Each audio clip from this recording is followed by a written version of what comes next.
Hello and thank you for joining us for this week's track guide for Daily Race C. I'm JBay Racing and I'm here in association with Kireth Esports to bring you this track guide for Catalunya in the Gr4 cars. This is a 10-lap race this week on racing hard tyres, and I've done the lap guide in the Mazda Atenza. The BMW M4 also would be a great choice, and I think it's probably the better car for the race. There's no real strategy, no need to pit. You have got to do a little bit of short shifting in the Mazda because you haven't got quite enough fuel to make it if you rev the gears out like you would do in qualifying. But it's just a tiny bit of short shifting. There's really not much attention needs to be paid to it, and you'll then have more than enough fuel to make it around in a no-stop. In the BMW M4, you short shift that car quite a lot anyway, so you're definitely not going to need to worry about fuel if you're in the BMW. A couple of bits with track limits to look out for, so we're going to watch a very quick bit of footage here just to show you some of the key track limit issues that I normally come across. Certainly some of them are a little bit confusing, I think, as to why you're getting a penalty where you are, so we're going to just point that out. Then we'll get into breaking down the lap guide, and then we will play the lap out in full speed as always. So let's go through these track limits first, and then we'll get into the track guide next. So the first place I think is quite tricky as you come into this chicane section here. It's really easy to get a penalty on the right hand side. You've got the red and yellow curb and then the green sort of Astro runoff.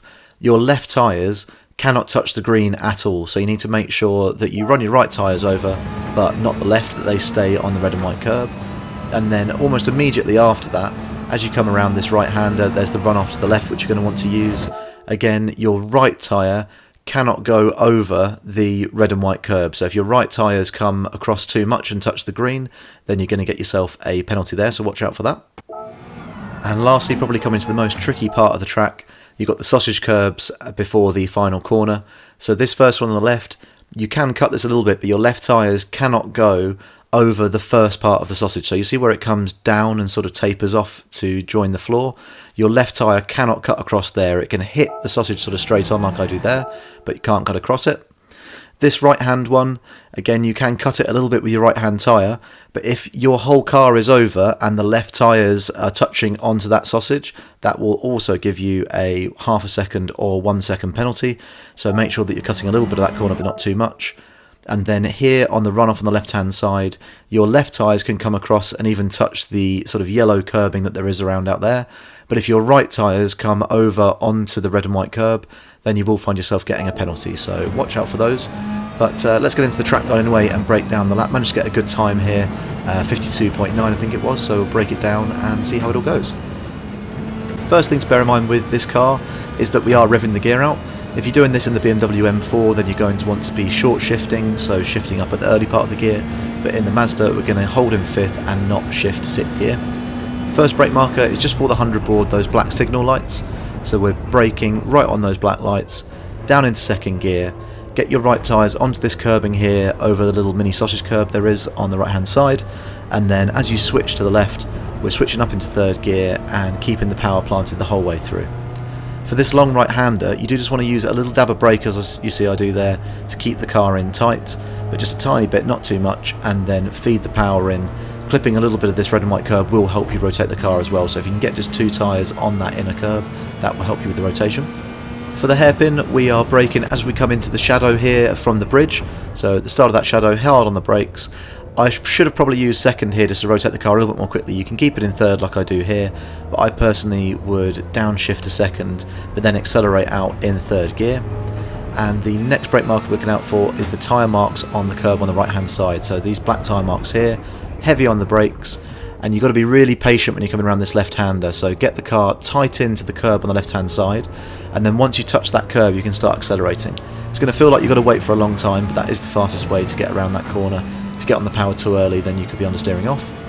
Start of the curb on the right for our next brake marker, down into 3rd gear, and come across. Be careful of these track limits on the right hand side.